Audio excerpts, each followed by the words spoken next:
ربي لا إله إلا الله لا إله إلا الله لا إله إلا الله Assalamu alaikum, brothers and sisters. Welcome to my 5th video in the series towards understanding the Quran. In this video I'll be talking about the one word repetition, which is the key to learning Arabic, to memorizing the Quran, and it's also key to brainwashing you and making you do things and believe things you shouldn't believe. What repetition do we find in the Quran? As usual, I'll start with what the Quran says, or what's in the Quran, because the series is all about the Quran itself. Now, the repetition in the Quran advises us to repeat the name of Allah as often as we can, and this is repeated in the Quran in many places. In Surah 3 verse 41, Surah 8 verse 45, Surah 26 verse 227, Surah 33 verse 21, and in many other places. So Allah is saying, فَاذْكُرُوا اللَّهَ كَثِيرًا لَعَلَّكُمْ تُفْلِحُونَ. Repeat Allah's name as often as possible so that you may succeed. So repeating the name of Allah is a form of worship. It's in all religions. They are repeating praises, saying how wonderful, we thank the Lord for giving us this life. So in all worship, repeating the name of the Lord is key to worship. Now in the Quran, there's also repetition for emphasis. So there are some verses which are repeated many times for emphasis. For example, in Surah Ar-Rahman, Surah 55, Allah repeats one verse 32 times, and this verse says, with which bounties of Allah would you deny? And then Allah goes to explain what bounties He's given us. He's given us life, He's created us, He's given us everything we need, He's created the universe for us, and He gives us the opportunity to succeed in this life and the afterlife. So that's just one example. Other examples include Surah 77, Al-Mursalat. One verse is repeated 11 times. It's for Waylun lil-Mukaddibin. Woe to those, or how awful it will be for those who deny the Day of Judgment when they find themselves in it. So that's repeated like 11 times. And there are many other verses repeated. Also, other forms of repetition include what the surahs begin with. Some surahs begin with 2 letters, some one letter. For instance, Noon, Qaf. And we don't even know what the significance of these letters, alphabets. So we know one surah, the first verse is just Noon, Qaf. A lot of surahs begin with 2 alphabets like Ha, Mim, Ta, Sin. Some begin with even 3, Alif, Lam, Ra, Alif, Lam, Mim. And so there is this kind of mystical starts to surahs in the power of repetition. Why is repetition important? So it's all to do with how the brain works. See, when the brain observes something, either hears or sees something, it has to process it quickly and decide whether that information is worth keeping, whether it's important, whether it's useful. And a lot of information that goes into our brain is just filtered out like background noise, How the brain decides whether something is important or not. By repeating something, you are telling the brain, this information is important. I want to keep it because I'm going to need it, I'm going to be using it. So the more you repeat something in your brain, the more it's going to go into the long-term memory. Short-term memory is used for, do I need this now in the next few seconds, the next few minutes? Long-term is something that's going to be stored there for a long time. And the key to storing it there for a long time is repetition. How much information the brain retains over time, statistics show that after 2 weeks, if you read something, you will only retain 10% of it. If you hear something, you will only retain 20%. And if you see it, you'll retain 30%. So if you see and hear, if you see something and hear, that combination will be retained for up to 50%. Up to 50% of the information will be retained 2 weeks later. Now, those are passive forms of acquiring information. How can we make information stick in our mind for longer? We have to be both proactive, both passive and active learning. Now, the active learning is when you say something, you are using your body to enact, to say the word, and also, so if you say something, you will retain 70% of what you said 2 weeks later. When you go on training, you don't just sit there. They'll call you up to write a word or to play a game or to do some questions and answers. Or if you say and do things, you will retain up to 90% of the information 2 weeks later. So that's why repetition is important, but involving more of your senses when you're learning is key to retaining information long term. So, but you know, some of you will say, well, you know, I try to learn something and my brain that just doesn't stick. I mean, I'm thick, or she's thick, or he's thick, and you know, I try to teach him many times, and he just doesn't get it. He doesn't. Well, you know, why would that be? Now, let's look at, say, why someone may or may not learn quickly. So first, before you can learn anything, whether it's a language or the Quran or music or science or maths, anything you want to learn, the first thing you need to have is motivation and an incentive. If you don't have an incentive to learn something, the brain just says, you know, I'm not gonna stick there in mind. You know, I've got far better things to do, something which is more important. So if you don't have any motivation, you're not going to learn anything.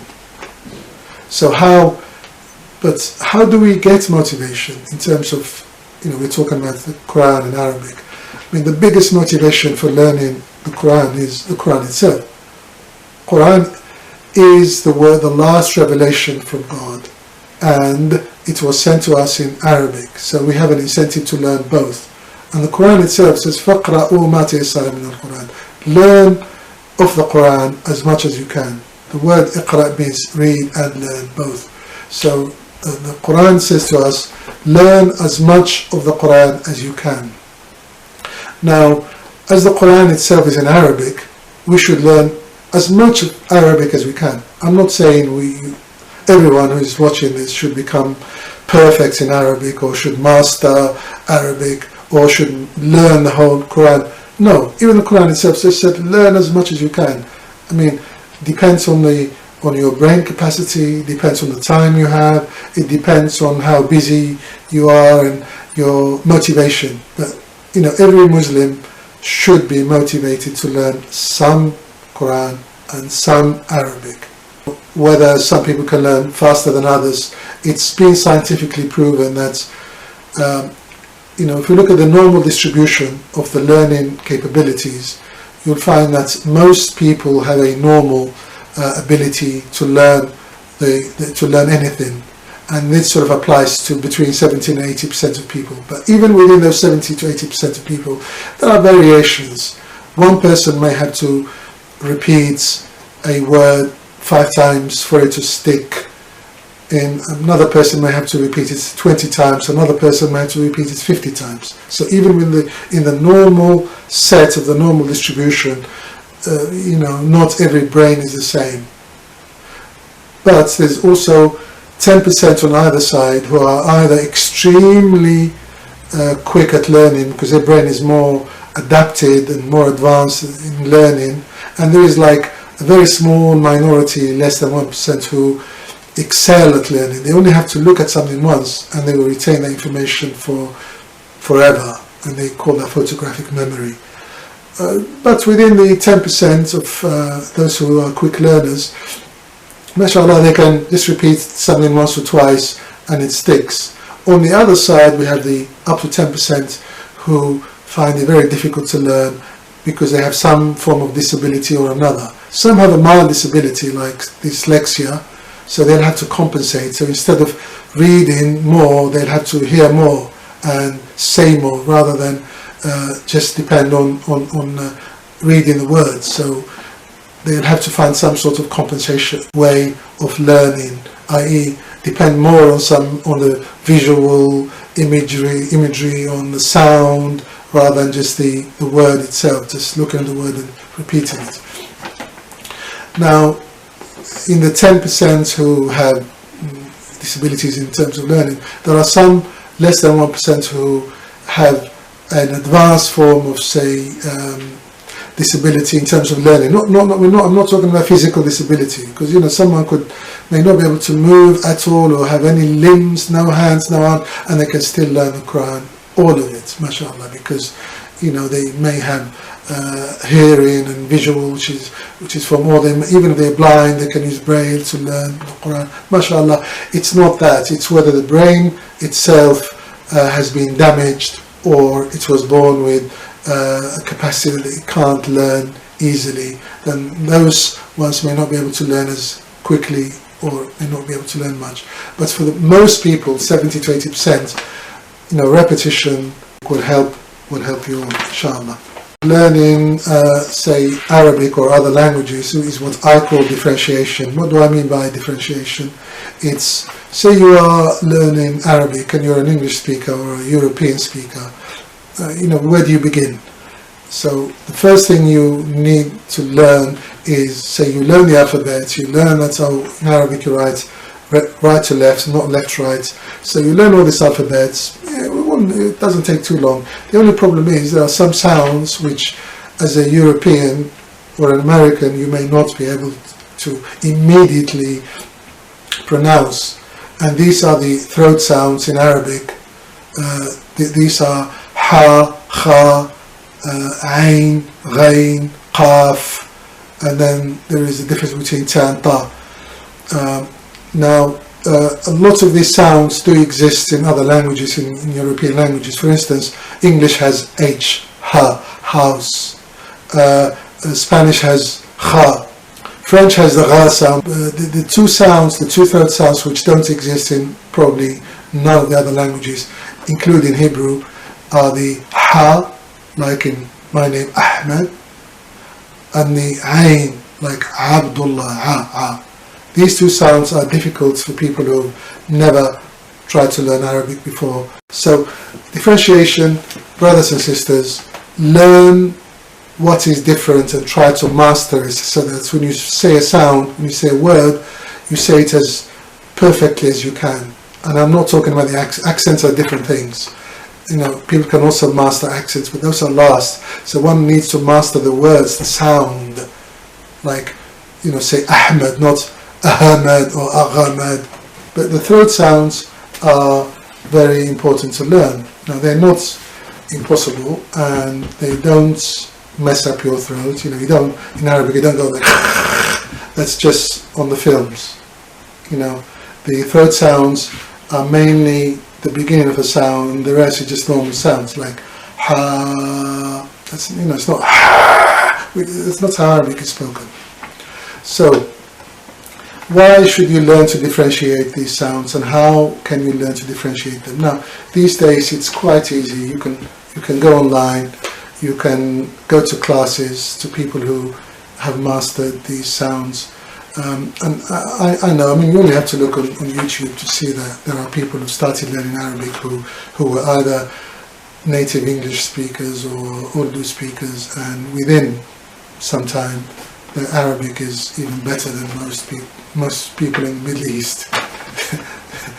So alhamdulillah, it's not impossible. If you have a normal ability, you will be able to learn Arabic and master these sounds. Now, so the problem with not mastering them is, for instance, to give you an example, in some of the places I worked at, people, like on the first day or the first week, people will say to me, how do you pronounce your name? And I would say, well, however you want. But so no, really, they think that they can just master, the sound without learning, without something. And they say, well, I say Ahmed. I say, Ahmed, no. Ahmed, Ahmed. And so they're all not right, because believe it or not, there are words which have that sound, that name, and they don't mean Ahmed. See, Ahmed means the praised one, the most praised one, the honourable one.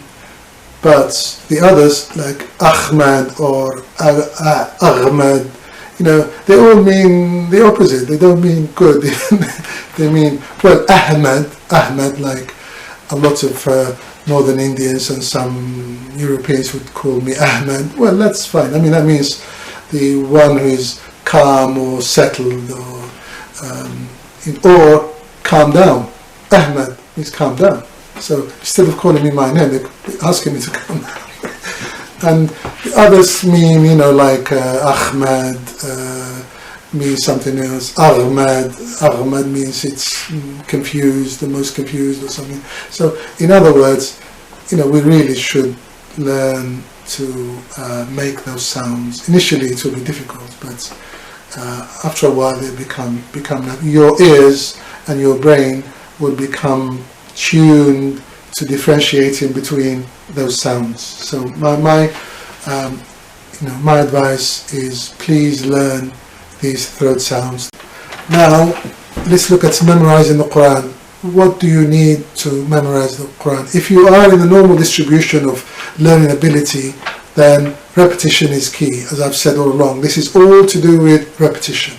If you're a beginner, then you listen to the recitations of the small surah and listen again and again and try and repeat. Stop the verse or the word and try and repeat the word. Say Alhamdulillah. Initially it may come out as Alhamdu, whatever, Alhamdu, it's not, but eventually inshallah you'll be saying Bismillahir Rahmanir Rahim, Alhamdulillahi Rabbil Alamin, not Al-Alamin. Alamin is a name. You may have seen the film called Al-Alamin. Now, so listen to the small surahs, try to repeat, try to make the same sound. Also look up tips on how to pronounce the Arabic sounds, and then do an online course on the beginners for Arabic. So that would be my sort of advice, is you start learning the very small surahs, repeat as often as you can. So once you've done that, the next stage would be to try to master the alphabet, especially the throat sounds, as I said before, the ha, the kha, the ain, the ghain, the qaf, the ha.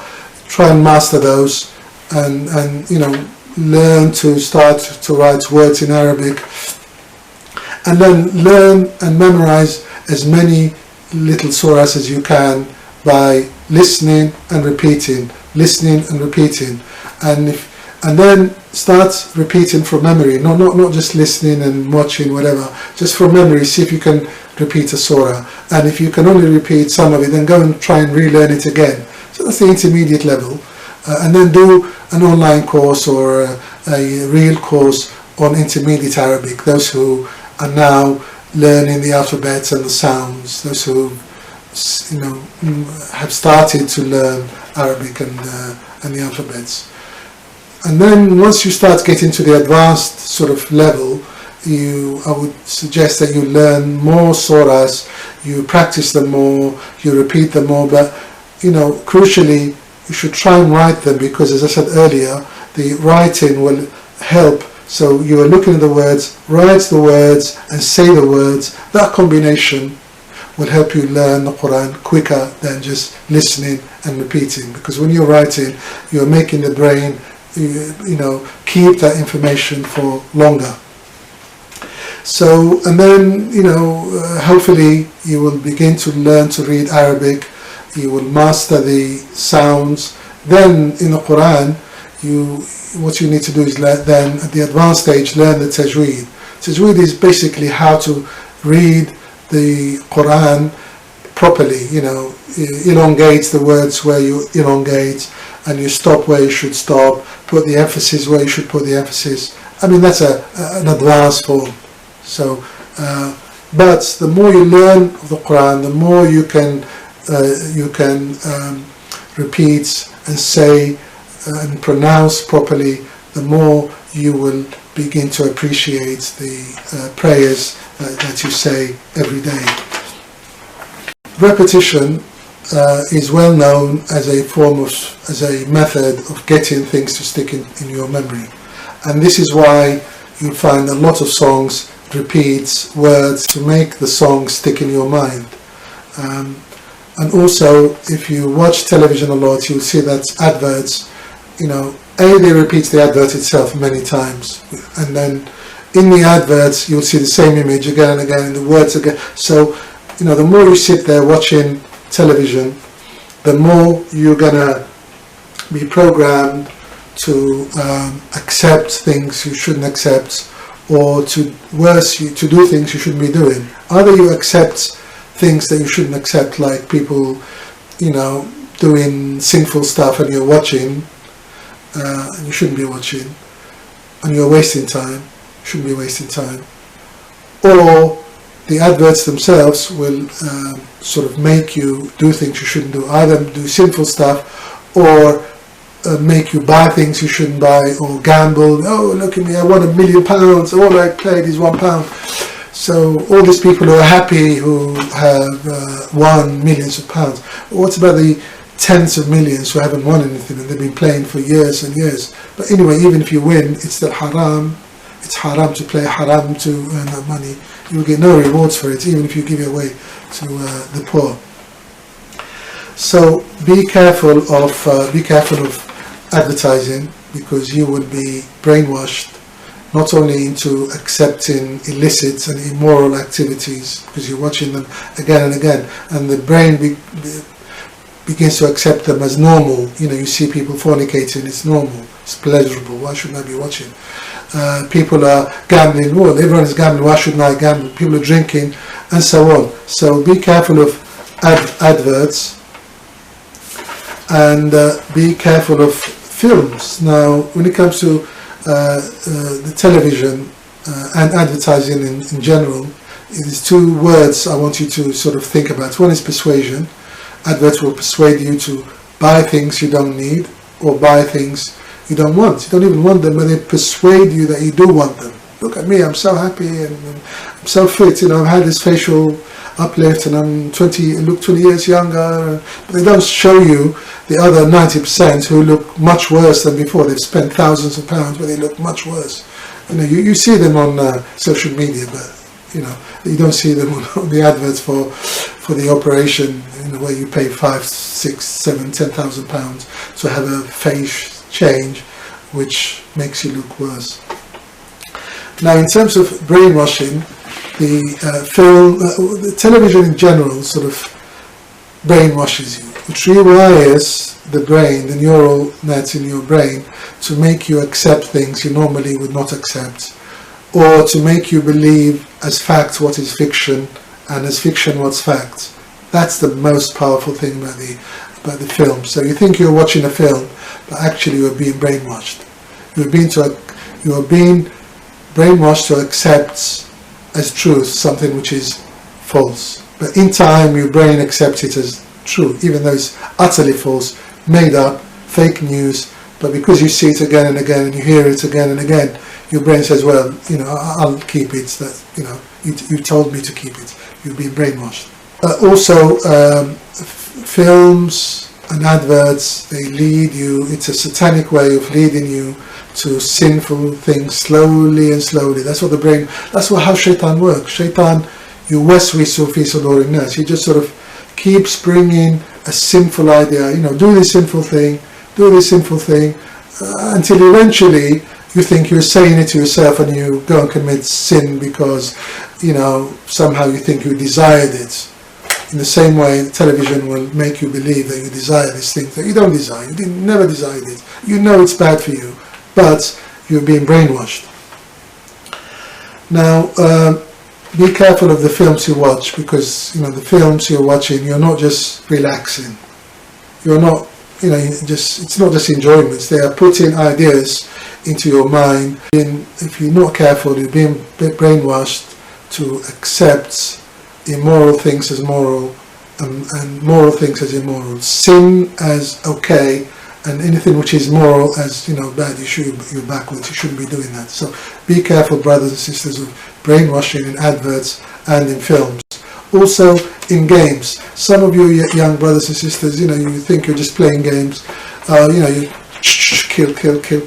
But that's really a form of desensitizing us all against violence and against crime. So these days people are just killing each other in the streets. Look at the statistics in London alone. I mean, hundreds of people are being killed every year needlessly, for either because they're trying to rob the person, or because they're in a gang. They're selling or taking drugs and so on. All sinful stuff that's the Quran, Allah in the Quran tells us to stay away from. So those who are playing games, our youngsters are being prepared for the future wars which will be fought. You're sitting there and you're killing people thousands of miles away. That already exists. There are people who are thousands of miles away controlling drones which are killing people in another continent. We're already there, but in the future it's going to be more and more. That's why these games, they're desensitizing our youngsters into accepting that as normal. And lastly, I want to talk about social media. Now, in terms of social media, whether it's Facebook, Twitter, Instagram, Viber, WhatsApp, Snapchat, whatever, brothers, be careful. Brothers and sisters, be careful of addiction. We may easily become addicted. We can't spend 5 minutes without checking, has anyone posted an update? And then people are sort of showing everything there. Oh, here I am, I'm eating this wonderful pizza, I'm eating this curry, whatever. But there are dangers, and the dangers are, one is the fake news. So when you may be led to believe something is true and it's false, or it's old, something that happened like 10 years ago, but they tell you, is this happening now here? They're doing this, they're killing. Now also, the social media is used by pedophiles and gangs to groom young kids and either abuse them or even kill them. So also gangsters, can steal your identity and go and steal your money and your belongings because of the information that they can get from social media. Also, there are groups who get together and inform one another to go and commit fornication and other sinful things very quickly. Things which some time back would have taken days, if not months. Now it can take minutes. Within minutes, everyone knows, there is a party going on, or whatever these, whatever kind of evil that they want to get up to. And within minutes, everyone is aware, and everyone is coming to do sinful stuff. So, in summary, brothers and sisters, be careful of the television, of the films you watch.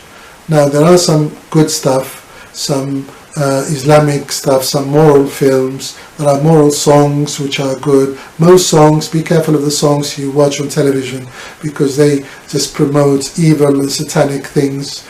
Just listen to the words are all evil and satanic. So be careful of what you listen to.